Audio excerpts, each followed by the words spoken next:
Hello everyone, વાત કરીએ આપણે બાષ્પોત્સર્જનની. તો જો બાષ્પોત્સર્જન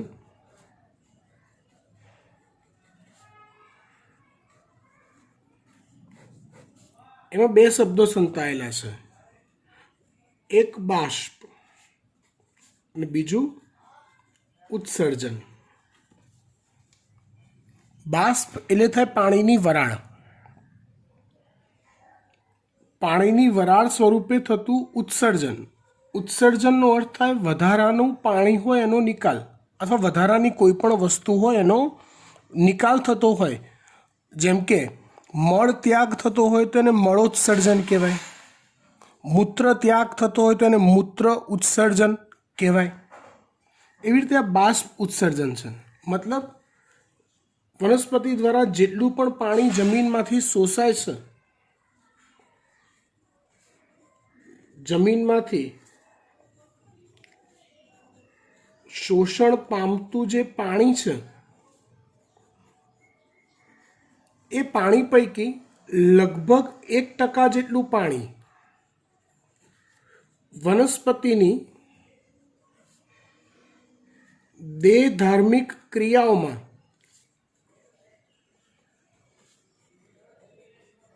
વપરાય.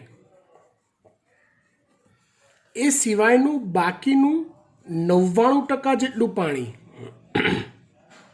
વનસ્પતિ માટે વધારાનું પાણી થયું કહેવાય. સમજો, જે વનસ્પતિ માટે વધારાનું પાણી થયું કહેવાય, તે 99% જેટલું જે વધારાનું પાણી છે એનું વનસ્પતિ બાષ્પ સ્વરૂપે નિકાલ કરે છે, જેને બાષ્પોત્સર્જન કહેવાય છે. શું કહેવાય છે આ ક્રિયાને? બાષ્પોત્સર્જન. આમ તો બાષ્પોત્સર્જનની ક્રિયા એ વનસ્પતિના દરેક હવાઈ અંગ દ્વારા થાય છે. એટલે પ્રકાંડ દ્વારા પણ બાષ્પોત્સર્જન થાય, પર્ણ દ્વારા પણ બાષ્પોત્સર્જન થાય, પણ લગભગ 70%થી પણ વધુ બાષ્પોત્સર્જન ફક્ત પર્ણરંધ્ર અથવા એને કહેવાય છે વાયુરંધ્ર દ્વારા થાય છે. હવે આ પર્ણરંધ્ર કે વાયુરંધ્ર ક્યાં હોય? તો કે પર્ણરંધ્ર એ પર્ણની સપાટી પર આવેલું હોય.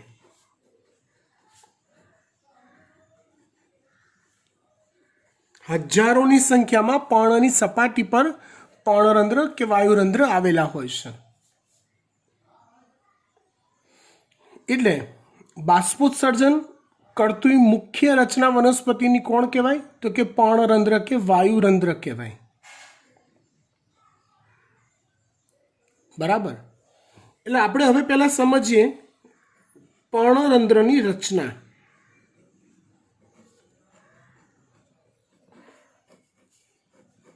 તે કેવું હોય? તો કે પર્ણરંધ્ર જે છે ને એ એક છિદ્ર હોય છે.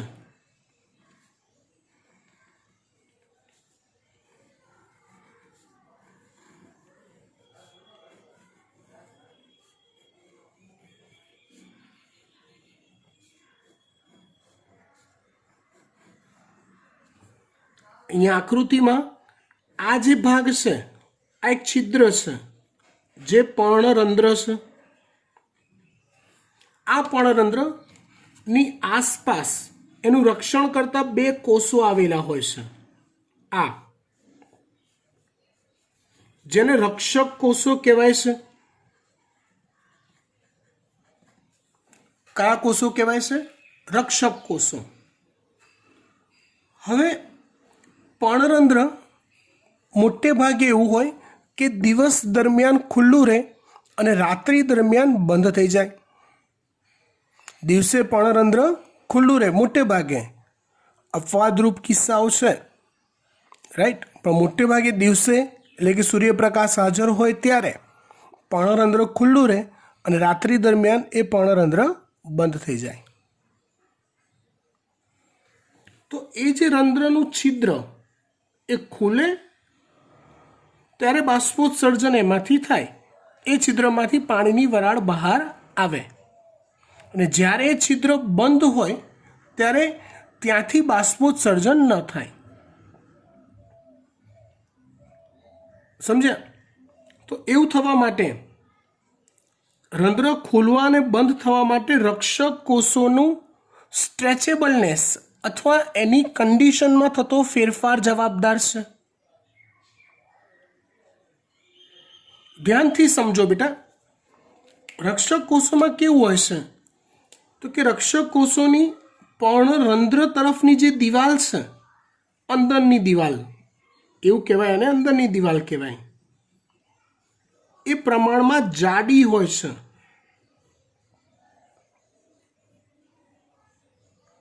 પર્ણરંધ્રની રક્ષક કોષો તરફની દિવાલ કેવી હોય છે? પ્રમાણમાં જાડી અથવા તો સ્થૂલિત હોય છે. પણ હા, સ્થિતિસ્થાપક તો થોડીક હોય જ. અને અન્ય દિવાલો જે છે બાકીની, આ બધી બાકીની દિવાલો કહેવાય, એ પ્રમાણમાં પાતળી હોય છે. ફરીવાર, પર્ણરંધ્ર કે વાયુરંધ્ર એક છિદ્ર છે જેમાંથી પાણીની વરાળનો નિકાલ થતો હોય છે. એ સિવાય વાયુ વિનિમય એટલે કે O2 CO2ની આપલેની ક્રિયા પણ એ જ છિદ્ર દ્વારા થતી હોય છે. રાઈટ? એ છિદ્ર દિવસ દરમિયાન ખુલ્લું રહેતું હોય છે, રાત્રિ દરમિયાન બંધ રહેતું હોય છે મોટે ભાગે. એ છિદ્રનું રક્ષણ બે રક્ષક કોષો દ્વારા થતું હોય છે. આ બે, બરાબર. હવે એ રક્ષક કોષોની છિદ્ર તરફની જે દિવાલો હોય, આ એ દિવાલો સ્થૂલિત એટલે કે જાડી હોય, પણ થોડીક સ્થિતિસ્થાપક હોય, સ્ટ્રેચેબલ હોય. અને બાકીની દિવાલો અત્યંત પાતળી હોય છે. બાકીની દિવાલો કેવી હોય છે? અત્યંત પાતળી હોય છે. હવે સમજો કે ભાઈ રક્ષક કોષો એ રંધ્રના છિદ્રનું ખોલ કે બંધ થવાની ક્રિયાનું નિયમન કરે છે. રંધ્રનું છિદ્ર ખુલવા કે બંધ થવાની ક્રિયાનું તે નિયમન કરે છે. સમજો બરાબર ધ્યાનથી. હવે શું કીધું આપણે બીજું? તો છિદ્ર તરફની દિવાલ એટલે કે અંદરની દિવાલ એ સ્થૂલિત હોય છે એટલે કે જાડી હોય છે અને થોડીક સ્થિતિસ્થાપક પણ હોય છે. અન્ય દિવાલ એ પાતળી હોય છે. બાકીની દિવાલો કેવી હોય છે? પાતળી હોય છે. હવે રક્ષક કોષોની એક બીજી ખાસિયત કહું કે એની દિવાલમાં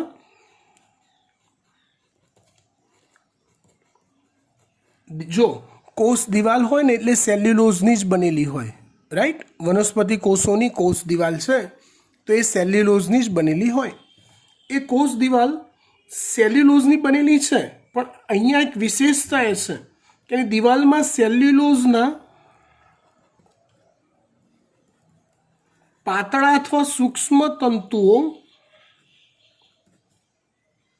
એ અરીય ગોઠવણ ધરાવતા હોય છે. અરીય એટલે જે પ્રકારની દિવાલની ગોઠવણો ને એની સમાંતર ગોઠવાયેલા હોય. લાઈક ચલો હું તમને એક ઉદાહરણ આપું તમને કે ધારો કે આ એક દિવાલ છે, આ એક દિવાલ છે એવું માની લો, સેલ્યુલોઝની બનેલી. ઇમેજ કરો, તેની અંદર આવેલા તંતુઓ આ રીતે ગોઠવાયેલા છે, ઊભા આમ આવા ગોઠવાયેલા છે. જો આ તંતુઓ આવા ગોઠવાયેલા હોય, ધારો કે આમ દિવાલમાં આમ, તો સ્ટ્રેચેબલનેસ બરાબર ના રહે. પણ આ તંતુઓ ગોઠવાયેલા છે કેવા? અરીય રીતે, એટલે કે આ રીતે ગોઠવાયેલા છે. દિવાલ છે તો દિવાલમાં આવા સીધા ગોઠવાયેલા છે, આડા ગોઠવાયેલા નથી. અને સીધા ગોઠવાયેલા છે તંતુઓ એટલે એની સ્ટ્રેચેબલનેસ, દબાણ આપો છો તો એની દબાણને આધારિત જગ્યા ખસવાની જે એની કેપેસિટી છે એ વધી જાય છે. એટલે અન્ય વનસ્પતિ કોષોની સાપેક્ષે રક્ષક કોષો વધુ સ્ટ્રેચેબલ હોય છે. રીઝન શું આપી શકાય? તો કે એની અંદર આવેલા સેલ્યુલોઝના સૂક્ષ્મ તંતુઓની વિશિષ્ટ અરીય ગોઠવણ,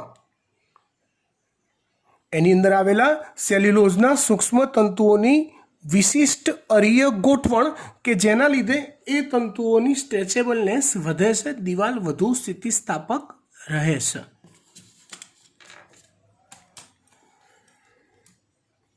જે સ્થિતિસ્થાપકતા વધારે છે, જે શું કરે છે? સ્થિતિસ્થાપકતા વધારે છે. કોની સ્થિતિસ્થાપકતા વધારે છે? દિવાલની.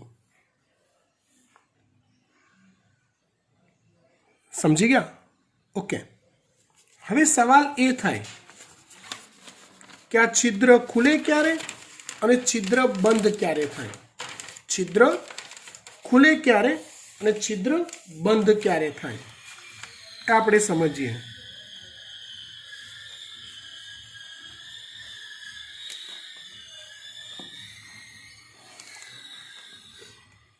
હમણાં જે આપણે આકૃતિ દોરી એ જ આકૃતિ હું રિપીટ કરું છું, પણ એમાં હું રક્ષક કોષોની ગોઠવણ એવી બતાવું છું કે પર્ણરંધ્ર નામનું છિદ્ર બંધ હોય,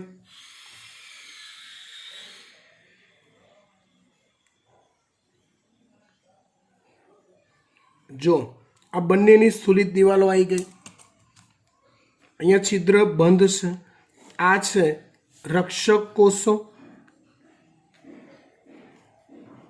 અને એની આજુબાજુમાં બીજા જે વનસ્પતિ કોષો હોય એ છે અધિસ્તરીય કોષો.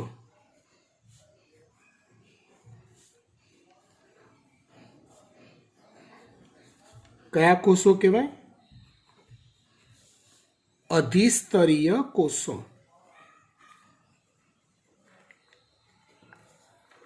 અત્યારે છિદ્ર બંધ છે. હવે છિદ્ર ખુલે ક્યારે? અથવા હા, જવાબ તમે આપી દેશો સાહેબ દિવસે. છિદ્ર બંધ ક્યારે થાય? તમે જવાબ આપશો કે સાહેબ રાત્રે. તો એ છિદ્ર ખુલવું અને બંધ થવું એના માટે કંઈક તો રાસાયણિક ફેરફારો થતા હશે. તો સિમ્પલ લોજિક તમને કહું, છિદ્ર ખુલે ક્યારે?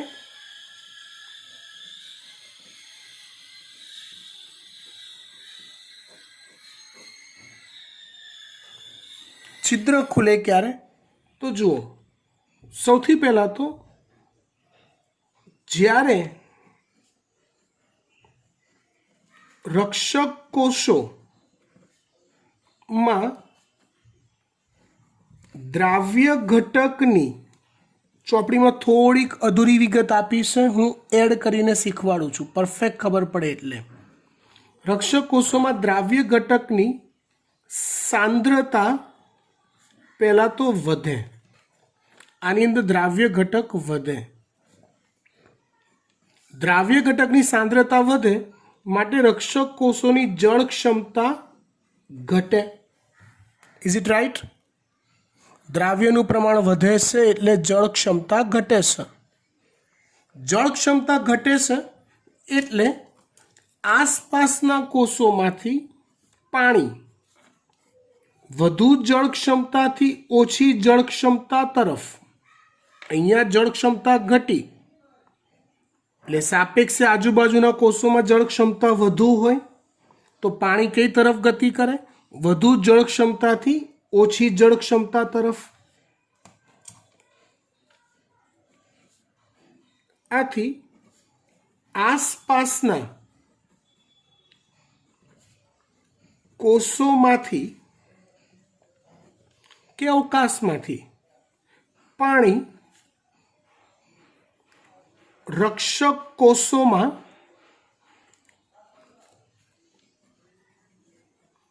પ્રવેશે છે.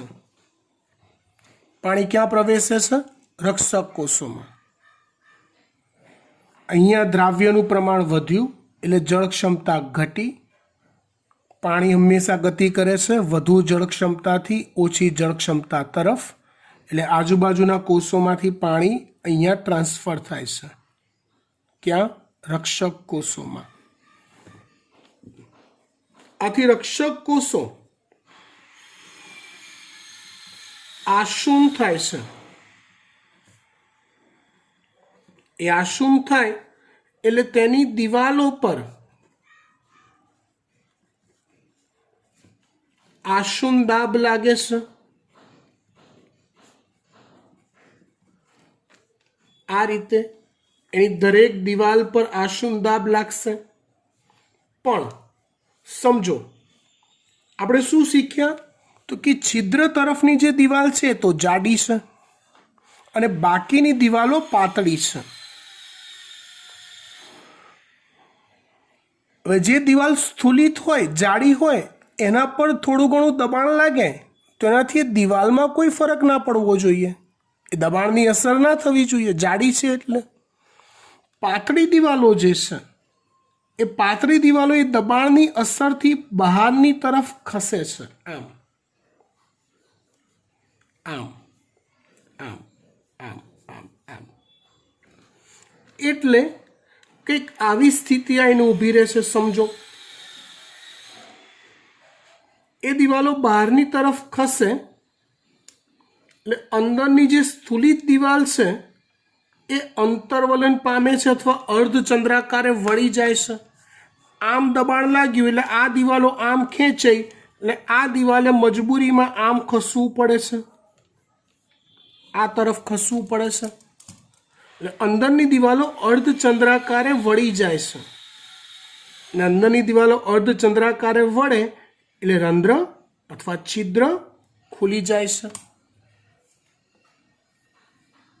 રક્ષક કોષો આસુન થાય તેની દિવાલો પર આસુન દાબ લાગે. એની દિવાલો પર આસુન દાબ લાગે, એની દિવાલો પર આસુન દાબ લાગે. આથી પાતળી દિવાલો બહારની તરફ ખસે છે. પાતળી દિવાલો બહારની તરફ ખસે છે અને રંધ્ર તરફની અથવા તો છિદ્ર તરફની સ્થૂલિત દિવાલ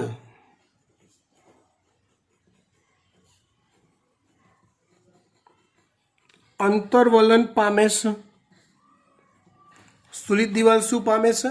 અંતર્વલન પામે છે અથવા અર્ધચંદ્રાકારે વળી જાય છે. આથી છિદ્ર ખુલે છે. એટલે દિવસ દરમિયાન છિદ્ર ખુલ્લું ને ખુલ્લું રહેતું હોય. ઇટ મીન્સ કે જ્યાં સુધી દિવસ છે ત્યાં સુધી રક્ષક કોષો આસુન રહેતા હશે. એ આસુન રહેતા હશે એટલે છિદ્ર ખુલતું હશે. સિમ્પલ એક વાક્યમાં કહેવું હોય તો છિદ્ર ક્યારે ખુલે? તો કે જ્યારે રક્ષક કોષો આસુન હોય ત્યારે ખુલે. જ્યારે રક્ષક કોષો પોતાની આસુનતા ગુમાવે એટલે છિદ્ર બંધ થાય. હવે છિદ્ર બંધ ક્યારે થાય?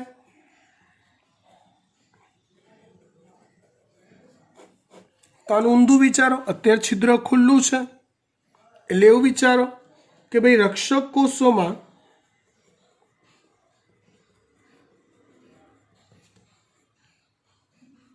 દ્રાવ્યનું પ્રમાણ ઘટે એટલે જળ ક્ષમતા વધે. એ વધેલી જળ ક્ષમતા હોય એટલે પાણી અંદરથી બહાર જાય વધુથી ઓછા તરફ.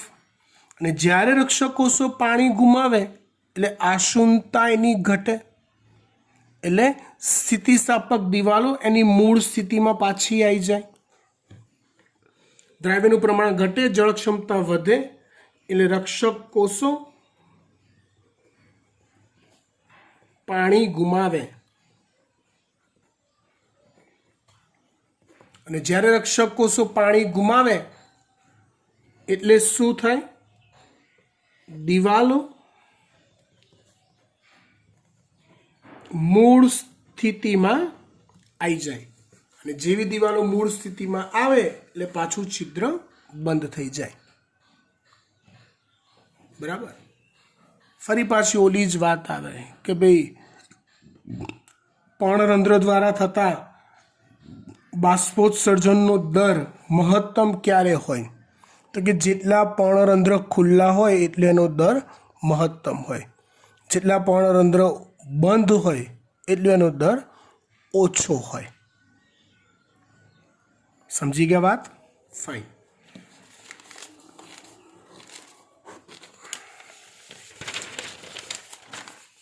આ મૂળ કન્સેપ્ટ હતો. બાકીની હવે પરચુરણ વાત આપણે કરીએ કે ભાઈ જો વનસ્પતિ જો દ્વિદળી હોય છે તો દ્વિદળી વનસ્પતિમાં અધઃ અધિસ્તરમાં રંધ્રની સંખ્યા વધુ હોય છે. જો આ પર્ણ લઉં છું હું, આ રહ્યું પર્ણ, તો પર્ણની આ જે સપાટી છે ઉપરની એને ઉપરી અધિસ્તર કહેવાય. આ જે સપાટી છે નીચેની એને અધઃ અધિસ્તર કહેવાય. આ કહેવાય ઉપરી અધિસ્તર, આ કહેવાય અધઃ અધિસ્તર. દ્વિદળી વનસ્પતિમાં પર્ણની નીચેની જે સપાટી છે ત્યાં પર્ણરંધ્રની સંખ્યા વધારે હોય, જ્યારે એકદળી વનસ્પતિમાં બંને અધિસ્તરમાં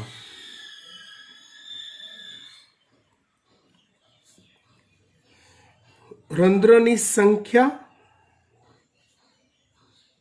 લગભગ સમાન હોય. એકદળી વનસ્પતિ હોય તેમાં રંધ્રની સંખ્યા લગભગ સમાન હોય. દ્વિદળી વનસ્પતિમાં અધઃ અધિસ્તરમાં એટલે કે નીચેના સ્તરમાં રંધ્રની સંખ્યા વધુ હોય છે. બરાબર. હવે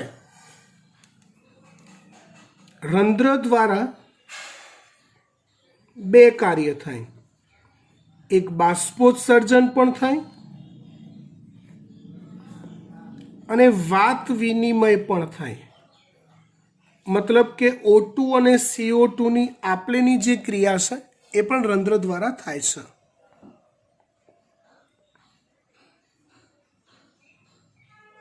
અગત્યની વાત,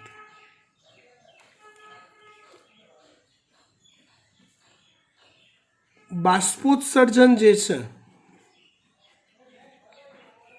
એના માટે બીજો શબ્દ ઉત્સ્વેદન પણ વપરાય.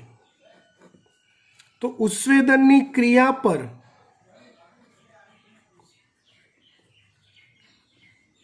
કેટલાક બાહ્ય પરિબળો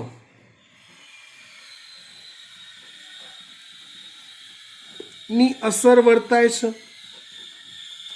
ઉત્સ્વેદનની ક્રિયા પર કેટલાક બાહ્ય પરિબળોની અસર વર્તાય છે. કયા બાહ્ય પરિબળોની અસર વર્તાય? કયા? તો પહેલું પરિબળ છે ભેજ. અહીંયા પ્રસરણનો નિયમ લાગુ પડે છે. જો બેટા ધારો કે આ પર્ણ છે, હું એવું કહું કે પર્ણમાં આવેલું જે પર્ણરંધ્ર છે, અહીંયા ધારો કે પર્ણરંધ્ર, અહીંયા હજારો પર્ણરંધ્ર છે, તે પર્ણરંધ્ર દ્વારા વરાળ બહાર આવે છે. ઇટ મીન્સ પ્રસરણ થાય છે પાણીની વરાળનું. ઇટ મીન્સ વાતાવરણમાં ભેજની સાંદ્રતા, પર્ણરંધ્રમાં રહેલા ભેજની સાંદ્રતા, ભેજ એટલે પાણીની વરાળ. આ તો ચોખવટ કરવી બી અમુક લોકોને ના ખબર હોય તો.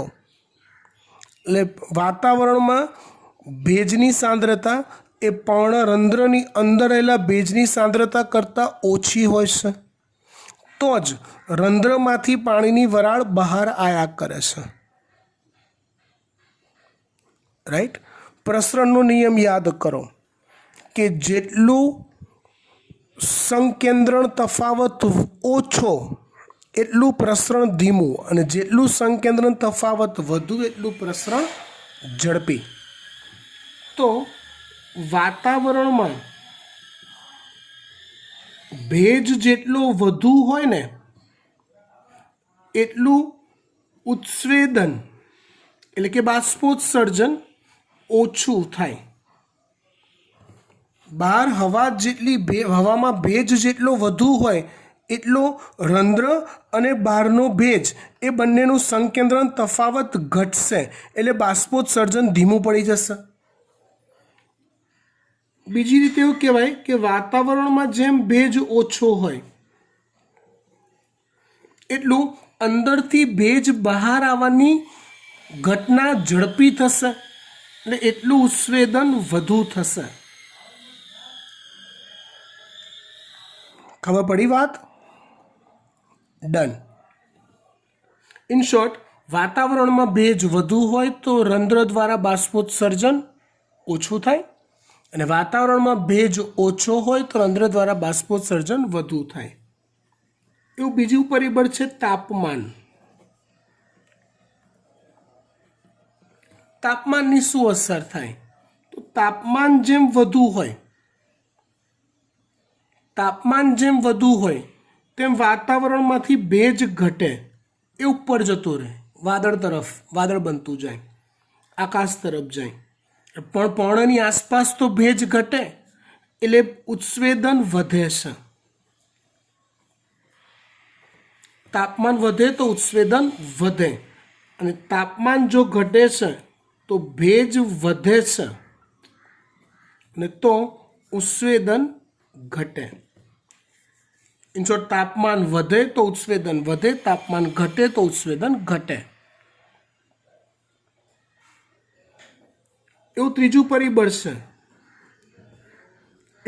પરિબળ છે પ્રકાશ, અથવા ચલો પહેલા પવન લઈ લઈએ. પવનની ગતિ જેટલી વધુ હોય એટલું એ ભેજવાળી હવાને પર્ણથી દૂર લઈ જાય, એટલી પર્ણની આસપાસની હવા સૂકી થઈ જાય.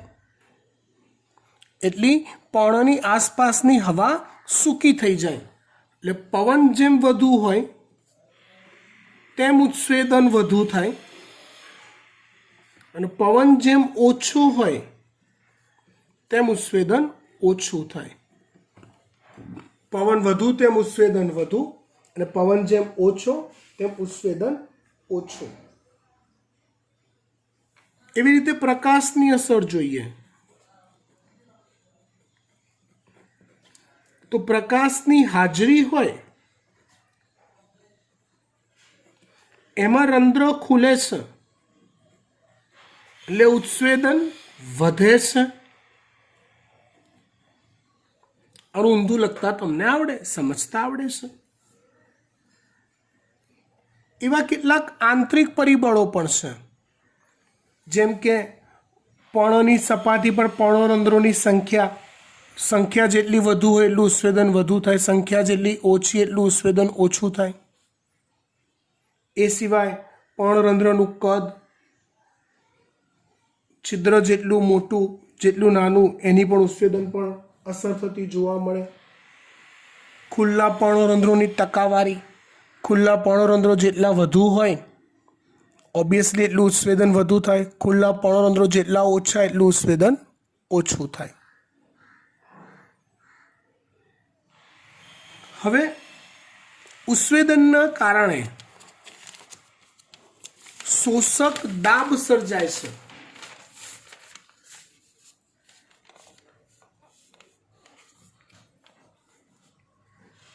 ઉત્સ્વેદનના કારણે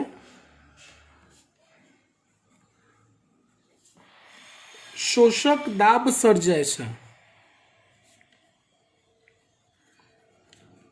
જેના કારણે ભૂમિમાંથી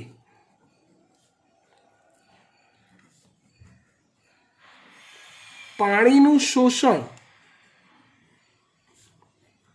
શક્ય બને છે. ઉત્સ્વેદનના કારણે શોષક દાબ સર્જાય, જેના કારણે જમીનમાંથી પાણીનું શોષણ અને એનું વહન શક્ય બને છે. આપણે મૂળ દ્વારા થતા પાણીના શોષણ પછી પાણીનું જ્યારે ઉર્ધ્વ વહન શીખ્યા તેમાં ઉત્સ્વેદન શોષક દાબ આવતો હતો.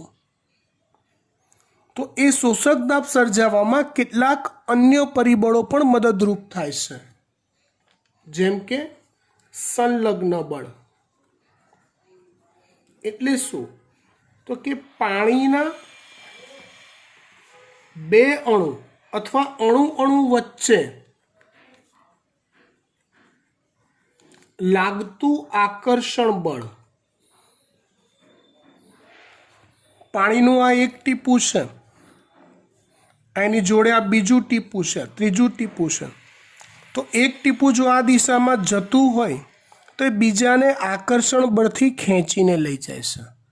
બીજું જતું હોય તો એ ત્રીજાને આકર્ષણ બળથી ખેંચીને લઈ જાય છે. તો એ જે આકર્ષણ છે પાણીના અણુ વચ્ચેનું, એને કહેવાય છે સંલગ્ન બળ. બીજું આવે છે અભિલગ્ન બળ. અભિલગ્ન બળ એટલે એવું થાય છે, જેની વ્યાખ્યા ચોપડીમાં એક્ઝેક્ટ આપી નથી, બે અસમાન પ્રકારના અણુઓ. અસમાન પ્રકારના એટલે કયા કયા? તો અહીંયા લાગે છે પ્રકાંડની જલવાહકની અંદરની દિવાલ અને પાણી ના અણુઓ વચ્ચે લાગતું આકર્ષણ બળ, જેને અભિલગ્ન બળ કહેવાય છે. આ આકર્ષણ બળથી શું થાય? તો ચલો હું તમને એક વાત કહું. સ્ટ્રોથી તમે કોલ્ડ ડ્રિંક પીવો છો, પાતળી સ્ટ્રોથી, ભૂંગળીથી, એકદમ પાતળી સ્ટ્રોથી કોલ્ડ ડ્રિંક પીધું, પછી તમે સ્ટ્રોને જો બહાર કાઢશો ને તો શું સ્ટ્રો એકદમ નીટ એન્ડ ક્લીન હશે? ના, અંદરના ભાગમાં ક્યાંક ક્યાંક કોલ્ડ ડ્રિંકના ટીપા બાજેલા હશે.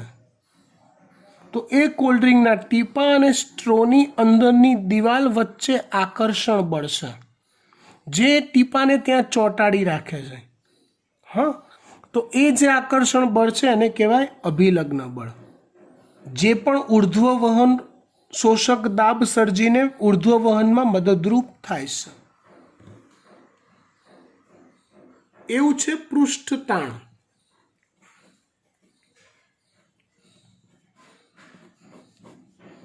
આની વ્યાખ્યા કેમેસ્ટ્રીમાં વધુ સારી આપેલી છે આપણી ચોપડી કરતાં. પૃષ્ઠ તાણ એટલે શું તો એ પ્રમાણે તમને સમજાવું. ધારો કે કોઈ એક પ્રવાહી માધ્યમ છે, તેમાં કોઈ એક કાલ્પનિક રેખા ધારી લો. કાલ્પનિક રેખા, એ કાલ્પનિક રેખાની એક તરફના અણુઓ પ્રવાહીના, એની બીજી તરફના અણુઓ, બંને તરફના અણુઓનું એકબીજા પર સપાટીને લંબ અને સમાંતર જે બળ લાગે છે એને પૃષ્ઠ તાણ કહેવાય છે. સપાટીની કોઈ એક કાલ્પનિક રેખા ધારી લો, એ કાલ્પનિક રેખાની એક તરફના અણુઓ પ્રવાહીના બીજી તરફના અણુઓ પર સપાટીને લંબ સમાંતર જે બળ લગાડે છે, જે ખેંચાણ સર્જે છે, એને પૃષ્ઠ તાણ કહેવાય છે. પૃષ્ઠ તાણની હાજરી કેવી રીતે માપી શકાય, જાણી શકાય? તો કે શાંત સરોવર કે શાંત તળાવ વિચારી લો. તમે એક પથ્થરો લઈને તળાવમાં નાખો છો, શું થશે? તો તમે કહેશો સાહેબ વમળો સર્જાશે. ઓલું પાણીનું ગોળ ગોળ ગોળ ગોળ મોટું મોટું એમ વમળ બનતા જાય. તે જે વમળ સર્જાવા જે છે ને એ વમળો પૃષ્ઠતાણની હાજરીનું સૂચક છે. તો એ જે એકબીજા પર જે ખેંચાણ બળ લાગાડવું ને એ પણ અહીંયા મદદરૂપ થાય છે. ચોથું પરિબળ લાગે છે કેશાકર્ષણ. કેશાકર્ષણ એટલે કોઈ પણ પ્રકારના બે અણુઓ વચ્ચેનું આકર્ષણ. તો એ આકર્ષણ પણ અહીંયા એટલો જ અગત્યનો ભાગ ભજવે છે. તમે બિલીવ નહીં કરો, ઉત્સેદન દ્વારા જે ખેંચાણ બળ સર્જાય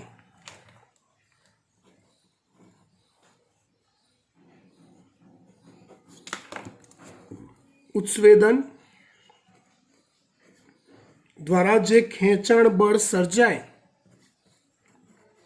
ને એની સાથે આ ચાર લોકોની મદદ મળે, સંલગ્ન, અભિલગ્ન, પૃષ્ઠતાણ અને કેશાકર્ષણ, તો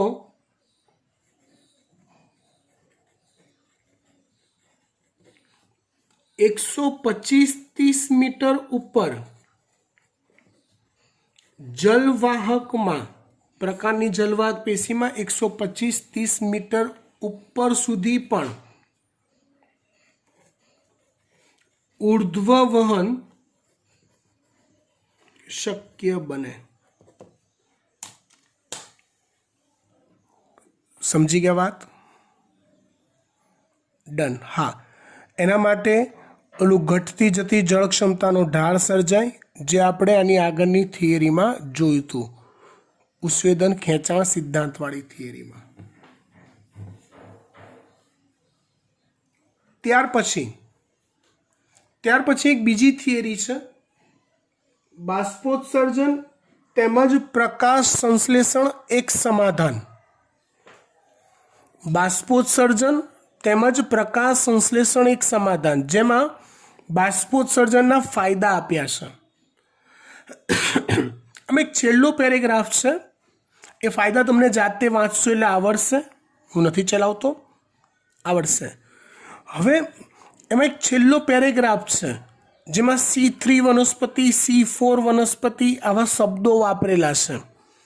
એ પેરેગ્રાફ હાલ ખબર પડશે નહીં. એ કમ્પલસરી તમને ચેપ્ટર નંબર 13 પછી જ આવડશે, એ પહેલાં આવડશે નહીં. એટલે એ પેરેગ્રાફને આપણે હાલ ડ્રોપ આઉટ કરીએ છીએ, હાલ એ શીખવાડી શકાશે નહીં. આટલે સુધી રાખીએ છીએ. Thank you.